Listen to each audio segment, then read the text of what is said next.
The second presenter is Ms. Maho Rokta. The presentation title is Building Borderless Dialogue, A Path to Peace. Please start. We are often told that if we work hard, we can achieve our goals and dreams. However, even if we put in effort, there are some barriers that we cannot overcome. Imagine there are two students.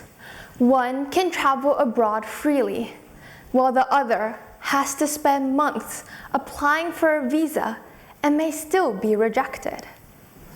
The difference between them is not their ability or effort, but the passport they hold. I want to break the barrier of passport inequality. Last year, I studied abroad in the United States. In one of my classes, we discussed global challenges. However, there were no international students from Africa or the Middle East in that class. The same was true at my school.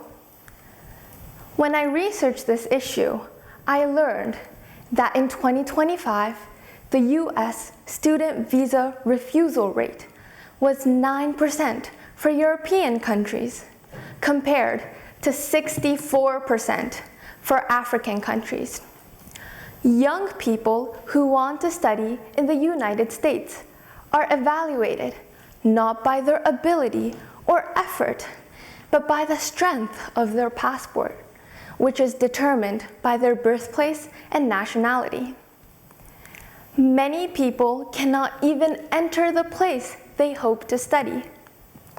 This is not simply a problem of travel. Future leaders are losing the opportunity to meet, exchange in dialogue, and truly understand one another. Can we really build a better future like this? Today, our world faces many global challenges, such as climate change and poverty. However, these challenges cannot be solved by one country alone. To solve them and to build a better future, I strongly believe we need borderless dialogue, where people with different perspectives can come together and talk. I believe what is important for a dialogue is the desire to understand the other person. Learning to understand one another's across borders is something that young people can begin doing today. When those young people become future leaders, they will be able to choose cooperation over conflict with other countries. Today, we can communicate online more easily than ever. However, I still believe that meeting face-to-face is very important. During my exchange year, I realized that sharing meals and spending time with my classmates helped me understand them more deeply. According to a research featured in the Harvard Business Review, people who shared a meal while negotiating achieved about 12% better outcomes than those who negotiated without eating together. My experience and this research show that face-to-face interaction builds the trust and understanding needed for a meaningful dialogue. Of course, national borders are important for political and security reasons. However, young people should have a greater freedom to cross borders when it comes to opportunities to develop the next generation of global leaders. That is why I want to break the barrier of passport inequality and build borderless dialogue. As my first step toward achieving this, I would create an online community where students from around the world can share their experiences with passport inequality. This community will not be built by me alone. It will be built together with people around the world who also want to break this barrier. By sharing students' voices and making this problem visible, I hope to create a platform where young people can raise their voices together. Then, I want to gather supporters through online petitions and crowdfunding so that we can create more opportunities for young people to connect across borders. I believe this first small step can grow into a movement that brings people together across the world. In the future, I want to propose simplifying student visa procedures in each country.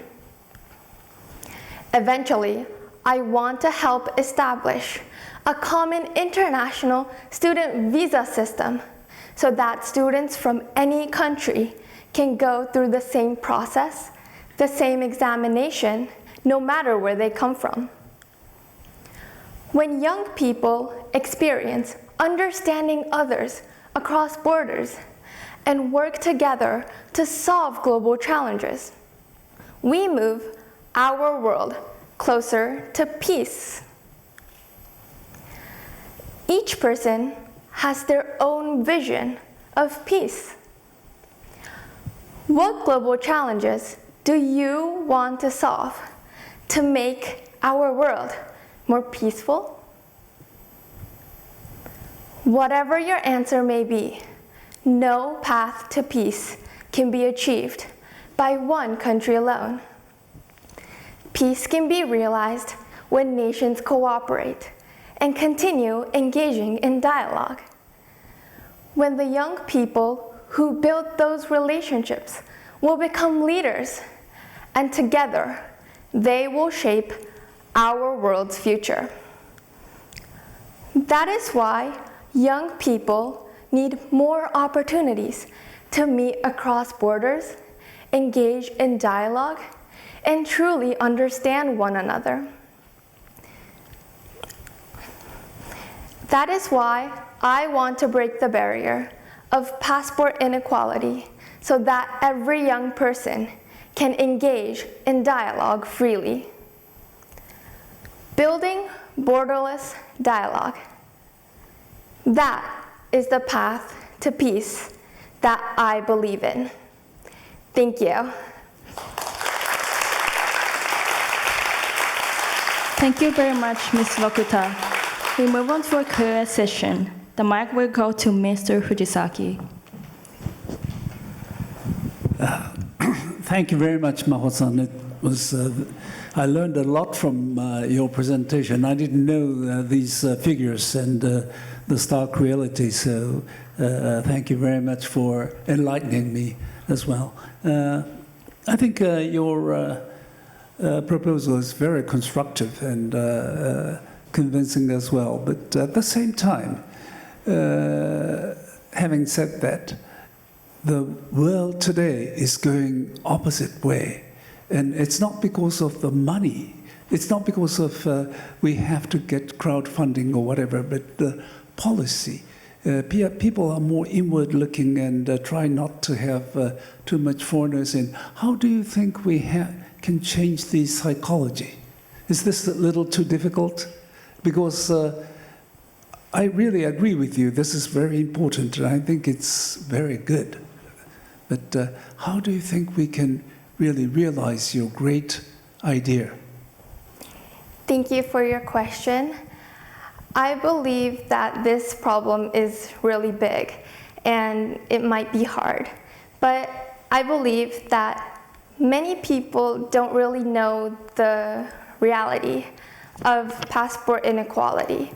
And many people don't know that young people cannot go into a country because of their passport. And the policy that young people don't want foreign countries into countries. I feel that people might not like foreigners in their country, but young people can change the future by discussing and building relationships with the people in the country.